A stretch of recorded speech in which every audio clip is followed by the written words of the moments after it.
എന്റെ പേര് ഷിബു എന്നാന്ന് പറഞ്ഞു. ഇന്ന് സാറ് മാരാമൺ കൺവെൻഷന്റെ ഇന്നൊരു വീഡിയോ ഇട്ടിട്ടുണ്ടായിരുന്നല്ലോ. അത് കേട്ടതോട് സാറ് ഞാൻ വെൺമണിയിലുള്ള ഒരാളാണ്. ഞങ്ങൾ കേട്ടത് എനിക്ക് വളരെ സന്തോഷം തോന്നി. സാർ അത് ഇത് പറയുന്ന ആളിനെ കേട്ട് സാറത് പറഞ്ഞപ്പോൾ എനിക്കും ഒരു സന്തോഷം. ഞാൻ ഭർത്താവൊക്കെ അവിടെ നടക്കുന്ന കാര്യങ്ങൾ ഇങ്ങനെയൊക്കെ ജനങ്ങളുടെ മുമ്പിൽ ഒന്ന് അറിയിക്കുന്നതിൽ വളരെ സന്തോഷമുണ്ട് സാറിന്. താങ്കളുടെ ഒരു അനുഭവത്തിൽ ഈ പറഞ്ഞത് സത്യമാണോ? വളരെ സത്യമാണ്. അവിടെ നടക്കുന്ന കുറെ അച്ചായന്മാരുടെ കളി വളരെ സത്യം. ഇതുപോലുള്ള സാറിനെ പോലുള്ളവരുള്ളത് കൊണ്ടായി ഞാൻ സാറിന്റെ പല മീഡിയയും ശ്രദ്ധിക്കുന്നുണ്ട്. ഞാനൊരു റേഷൻ വ്യാപാരിയാണ്. അപ്പൊ ഇതിന് മുമ്പത്തെ എന്റെ അയൽവക്കത്തെ ഒരു കേസ് കേട്ട് സാർ ഇട്ടിട്ടുണ്ടായിരുന്നു വെൺമണിയുടെ ഒരു അച്ഛന്റെ വിഷയം. പണ്ട് ഒരു അച്ഛന് പെണ്ണുമായിട്ട് ഒഴിഞ്ഞൊരു പ്രശ്നം, അടൂക്കാരി ഒരു പെണ്ണ. അതും എന്റെ അയൽവക്കത്താ പെണ്ണിന്റെ ചെറുക്കന്റെ വീട് ബാങ്ക് ജോലിക്കാരിയായിരുന്നു. രണ്ടു UK യിലായിരുന്നു. പോയി തെറ്റി കുടുംബജീവിതം തെറ്റി ആ വീട്ടിൽ വലിയ പ്രശ്നം നടന്നുകൊണ്ടിരിക്കുക ഇപ്പോഴേ. സാർ ആ വീഡിയോ ഇട്ടത് ഒരു ഉദ്ദേശിയുടെ മോളായിരുന്നു. അത് എന്റെ അടുത്തുള്ളൊരു ആളിനെ ആ ഉദ്ദേശിയുടെ മോൻ കല്യാണം കഴിയും. അവിടെ ആളിയൊരു അച്ഛനുമായിരുന്നു. സാറിട്ട മീഡിയ അടൂര ഭാഗത്ത് ആ പെണ്ണിന്റെ വീട്. പെണ്ണിപ്പോ UK കണ്ട രണ്ടും പേര് ഫെഡറൽ ബാങ്കിൽ. അതൊക്കെ ഈ നമ്മുടെ അയൽവക്കത്ത് നടന്ന സംഭവം. സാറത് ഇട്ടത് എല്ലാവരുടെയും ശ്രദ്ധയപ്പെടുന്നുണ്ട്.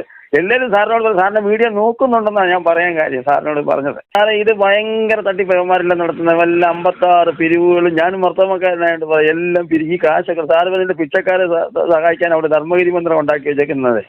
അവിടെ പിച്ചക്കാരുടെ പേര് പിരിവുകളൊന്നും നടത്തുന്നില്ല. പേരും അവരുടെ പേര് മാത്രമേ പറയുന്നുള്ളൂ. പക്ഷേ എല്ലാം അച്ഛന്മാർ സൂക്ഷിക്കുക. അവിടെ പറഞ്ഞ സാധനം പിച്ചക്കാർക്ക് ധർമ്മഗിരി മന്ദിരത്തിന് ഒരു കവർ വരും, നമ്മൾ പള്ളിയിൽ ഇട്ട് കൊടുക്കുന്നു. പക്ഷേ അവിടോട്ട് ഈ പണം പോകുന്നൊന്നും ആരും കാണുന്നില്ല. നമ്മളാരും അങ്ങനെ പെൺമണി പള്ളിയിൽ ഇവരെയൊന്നും കാണാൻ പോകുന്നവരല്ലല്ലോ. അപ്പൊ ഇവരൊക്കെ ഒരു നാമം പറഞ്ഞ് പിരിച്ചോളുക എല്ലാവരുടെയും. ഭയങ്കരമായി കൊള്ളയടികളായി നടക്കുന്നതെല്ലാം. സത്യമാണ് സാറേ പറഞ്ഞ ആ പുള്ളി പറഞ്ഞത് വളരെ സത്യമാണ്. സാറ് പറഞ്ഞ ആ അച്ചായനും അമ്മാമ്മയും കൂടെ വന്ന അച്ചായൻ പറഞ്ഞ കാര്യം സത്യമാണ്. അവിടെ നടക്കുന്ന ഉച്ചയ്ക്ക് ഊണ് തീർന്നു പോയാൽ വലിയ ബോർഡും വെച്ചിട്ട് കുഴഞ്ഞു ഇതൊക്കെ അല്ലേ അവിടെ. പിന്നെ ചോറില്ലെന്ന് പറയും. അതാണല്ലോ അവിടെ പറഞ്ഞ കാര്യം. സത്യാവസ്ഥയാണ്. പിന്നുള്ള ഒരു പാവങ്ങൾ ചെല്ലുമ്പോൾ ഇല്ല. വലിയ പണക്കാരും വലിയ മാലയിട്ട് വലിയ യുവായിട്ടുള്ള ചെല്ലുന്നതെല്ലാം ഉണ്ട്. അത് കുറച്ച് ആളുകളുണ്ടല്ലോ അവിടെ നേതൃത്വം കളിക്കുന്നത്. അവിടെ സാറേ ഇങ്ങനെ ഒരു കാര്യം പറയാം. ഇങ്ങനെ ആളുകൾ ഒരു സെറ്റപ്പിൽ അങ്ങ് ഇരിക്കുമല്ലേ. കാര്യം കുറേ നേതൃസ്ഥാനത്തിന് കുറേ ആൾക്കാരെ വെച്ചിരിക്കുക. അവരുടെ ആൾക്കാരെ കാര്യം അവരൊക്കെ അത് നടത്തുന്നതെന്നുള്ള വകയായിട്ട് അവരുടെ 5-6 ഇപ്പൊ ഒരു ഏരിയക്കാർ നടത്തുന്ന പോലെ അവരല്ല. ഇപ്പൊ ദൂരക്കാരൊക്കെ ഞങ്ങൾ അന്യ സ്ഥലത്തുനിന്ന് ചെല്ലുന്നവരെ പോലെ അവിടെ ചെന്ന് അവരിയ്ക്കാൻ പറഞ്ഞാൽ ഇനി ഒരു കസാരയ്ക്ക് 20 രൂപ അവിടെ സീറ്റ് മേടിച്ച് അവിടെ ഇരിക്കുന്നു പോകുന്നു. നമ്മൾ അന്വേഷിച്ച് ചെന്ന് മണപ്പുറത്തോടെ നമ്മൾ വീട്ടിൽ പോകുന്നു. അതല്ലേ. പിന്നെ അവിടെ എന്തെങ്കിലും ഉച്ചഭക്ഷണത്തിന് അങ്ങനെ ചെന്ന് ഇല്ലെന്ന് പറഞ്ഞാൽ പിന്നെ നമുക്ക് തർക്കിക്കാൻ പറ്റത്തില്ലല്ലോ. അവരുടെ നാട്ടിൽ നമ്മൾ ഭക്ഷണത്തിന് വേണ്ടി നമ്മൾ ആരും തർക്കിക്കത്തില്ലല്ലോ. കണ്ടെങ്കിൽ കഴിക്കുക, ഇല്ലെങ്കിൽ പോകുക എന്നുള്ളതേ ഉള്ളൂ. അല്ല ആ പുള്ളി പറഞ്ഞ ശരിയാണ്. 70 രൂപയ്ക്ക് ഊണിപ്പുറത്ത് കോഴഞ്ചേരി കിട്ടുമ്പം ഇവിടെ ഇത്രയും രൂപയ്ക്ക് ഊണ് ഇതൊക്കെ പൈസ കൊള്ളയടിക്കുക. ഇത് കൊള്ളയടിക്കുക അവിടെ നടക്കുന്നത്. ഇതെല്ലാം അവിടെ ഒരു ബിനാമി പരിപാടിയായിരുന്നു മൊത്തം. ഇത് സാറിനെ പോലുള്ളവരെ ഞങ്ങൾ സ്തുതിക്കുക. കാരണം ഞങ്ങൾ ഈ മീഡിയകളൊക്കെ കേൾക്കുന്നതാണ്. സാറിന് മീഡിയകളെല്ലാം ഞാൻ കേൾക്കുന്നത്. ഇന്ന് ഞാൻ വേറൊരെണ്ണം കേട്ടു. ഒരു ഓർത്തഡോക്സ് സഭയിലെ ഒരു അച്ഛന്റെ വിഷയം സാറിന്റെ മീഡിയ കേട്ട്. അത് ഞാൻ കേട്ടു. അപ്പോൾ ഞാൻ ഇതൊക്കെ ശ്രദ്ധിക്കുന്ന ആളായോണ്ട് ഞാൻ പറയാൻ കാര്യം. സാറേ ഇതൊക്കെ സാറിനെ പോലുള്ളവർ ഇങ്ങനെ മീഡിയ ഇടുന്നതുകൊണ്ടാണ് ഞങ്ങളിത് കേൾക്കുന്നത്. സാറേ ഇത് കേൾക്കാനായിട്ട് ഇത് കേൾക്കണമെന്ന് പറഞ്ഞ ആൾക്കാർ ഇരിക്കുക. ഇങ്ങനെയുള്ളവരെയൊക്കെ വീടുകളിൽ വരുമ്പോൾ അവരെ അച്ഛന്മാരൊക്കെ വരുമ്പോൾ ആൾക്കാർ വന്ന് അളിയച്ചന്മാരൊക്കെ പെണ്ണുങ്ങൾ തന്നുള്ളടത്തേക്ക് പോകുന്നു. അങ്ങനെയുള്ളത് എന്തോ നടക്കുന്നെന്ന് പുറം ലോകം അറിയുന്നുണ്ട്. സാറിനെ പോലുള്ളവർ പറയുമ്പോഴേ ഇതൊക്കെ മനസ്സിലാകുന്നത്. അച്ഛന്മാർ വരുന്ന ആൾക്കാർക്ക് അവർ അച്ഛനാവുന്നതെന്ന് വിചാരിക്കും. പക്ഷെ അവിടെ എന്ത് ഉള്ളി നടക്കുന്നതെന്ന് ആരും അറിയുന്നില്ല.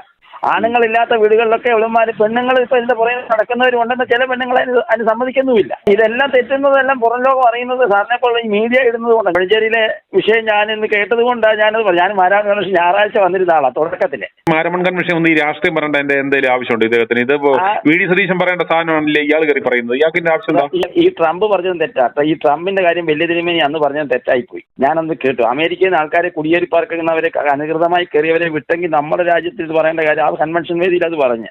പുള്ളി പറഞ്ഞു ആദ്യം മുഖാവര പറഞ്ഞു, ആമുഖം പറഞ്ഞാൽ അതൊക്കെ പറഞ്ഞാൽ വലിയ തിരുമേനി. അമേരിക്കയിൽ നിന്ന് ട്രംപ് ഇപ്പോൾ ഒത്തിരി പേരെ കയറ്റി വിട്ടല്ലോ സാറേ. അതൊക്കെ നമ്മുടെ കൺവെൻഷൻ മന്ത്രി ഇവരാരും പറയേണ്ട കാര്യമല്ല. ഇവർ ബിഷപ്പുമാരെ ഇവർ സഭയുടെ കാര്യങ്ങളാണ് പറയേണ്ടത്.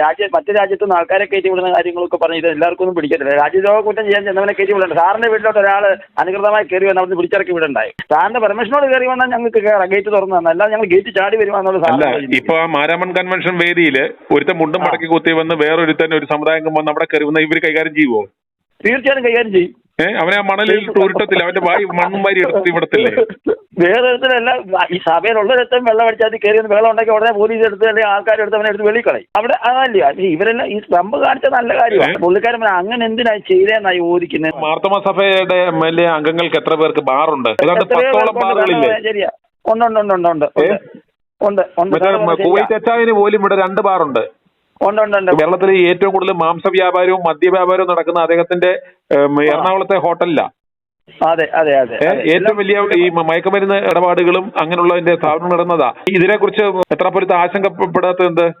അതൊന്നും അവർ പറയുന്നില്ല. ഇദ്ദേഹത്തിന്റെ ബാർ പോയി ഉദ്ഘാടനം ചെയ്ത് കൊടുത്തത് മാർത്തോമാ മെത്രാപ്പൊലീത്തയായിരുന്നു. അതെ അതെ അതെ, അതിലൊന്നും കുഴപ്പമില്ല. അല്ല സാറേ, ഇങ്ങനെയൊക്കെയുള്ളതൊക്കെ വെളിയിൽ വരണം, ആൾക്കാർ അറിയണം. കാര്യം ഇതൊക്കെ ഇവർ പറയാതൊക്കെ ആൾക്കാർ അറിയാത്തത് നമ്മുടെ ആളുകളൊന്നും ക്രിസ്തീയ സമൂഹങ്ങൾക്കൊന്നും എല്ലാം അറിയത്തില്ല.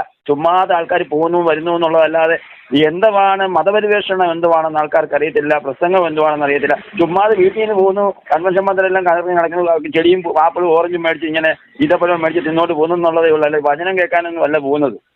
അവർക്ക് വീട്ടിൽ നിന്ന് നേരം കളഞ്ഞ് പോകണം, കുറച്ച് സമയം അണിഞ്ഞ് കഴിഞ്ഞ് നടക്കണം, ഇങ്ങനെ ആണും പെണ്ണും എല്ലാം പോകുന്നത്. അതല്ല ഈ സാധനം മേടിക്കാനല്ലേ പോകുന്നത്. ഇത് പ്രസംഗത്തിന്റെ ആഴവും ഒക്കെ മനസ്സിലാക്കുന്ന സാറിനെ പോലുള്ളവർ പറയുന്നത് മനസ്സിലാക്കുന്നവന് ഇതിന്റെ ചിന്തകൾ വരുത്തുള്ളൂ. സാറിനെ ഞാൻ വളരെ മികവ് നിൽക്കുന്ന ഒരാളാണ്. ഞാൻ സാറ് പറഞ്ഞ കാര്യങ്ങളെ കൂടെ ഇങ്ങനെയുള്ള ഈ മീഡിയകളൊക്കെ ഇടുന്നത് ഞാൻ കേൾക്കുന്നുള്ളതുകൊണ്ട് സാറിനോട് ഞാൻ സാറ് വിചാരിക്കും ഞങ്ങളൊക്കെ കേൾക്കാനും ആളുകൾ ഉണ്ടെന്ന്. അപ്പോൾ സാർ ചിന്തിച്ചോളാം എത്രയോ പേര് സാറിന് ന്യൂസ് കേൾക്കുന്നുണ്ടെന്നുള്ളത്. അത് എനിക്ക് വളരെ സന്തോഷമാണ്. സാറിനെ പോലുള്ളവർ ഇങ്ങനെ മീഡിയ ഇടുന്ന കാര്യം ഞങ്ങൾ ഇതൊക്കെ പുറം ലോകങ്ങളൊക്കെ അറിയുന്നത് അങ്ങനെയല്ലേ, നമ്മുടെ വിട്ടത്തിരിക്കുന്നവരൊക്കെ ഈ മീഡിയ കാണുമ്പോഴേ നമ്മുടെ ചുറ്റുപാടുള്ള നടക്കുന്ന ദേശത്ത് നടക്കുന്ന കാര്യങ്ങൾ നമ്മൾ അറിയുന്നത്. എനിക്ക് നല്ല അറിവ് കിട്ടി ഇതുകൊണ്ട്. കാര്യം ഇവന്മാരൊക്കെ നടത്തുന്ന പ്രശ്നങ്ങളും പ്രതികൂലങ്ങളൊക്കെ സാറിനെ പോലുള്ളവർ ഇട്ട് ഞങ്ങളെ അറിയിക്കണം. വളരെ സന്തോഷമാണ്. സാറിന് എല്ലാ പിന്തുണയും ഞങ്ങൾ തരുന്നുണ്ട്. ഇതൊക്കെ ഞങ്ങളെപ്പോലുള്ളവർക്ക് ഇതൊക്കെ കേൾക്കാൻ ആഗ്രഹമുണ്ട്, വിവരങ്ങൾ അറിയാൻ താല്പര്യമുണ്ട്. കാര്യം ഇതൊക്കെ രാജ്യത്ത് നടക്കുന്ന വിഷയങ്ങളും നമ്മുടെ സമുദായങ്ങളിൽ നടക്കുന്ന പ്രശ്നങ്ങളും നമ്മുടെ ചുറ്റുപാട് നടക്കുന്ന പ്രശ്നങ്ങൾ അറിയാൻ താല്പര്യമുണ്ട്. കാര്യം ഇത് മീഡിയ സാറിൻ്റെ വളരെ സന്തോഷത്തോട് സ്വീകരിക്കുന്നു. സാറിന് എല്ലാ പിന്തുണയും തരുന്നു. ഓക്കെ സാറേ. i2i News, an eye for truth. i2i News subscribe ചെയ്തിട്ടില്ലാത്തവർ ഇപ്പോൾ തന്നെ സബ്സ്ക്രൈബ് ചെയ്യുക. നോട്ടിഫിക്കേഷൻ ലഭിക്കുവാൻ ബെൽ ബട്ടണും അമർത്തുക.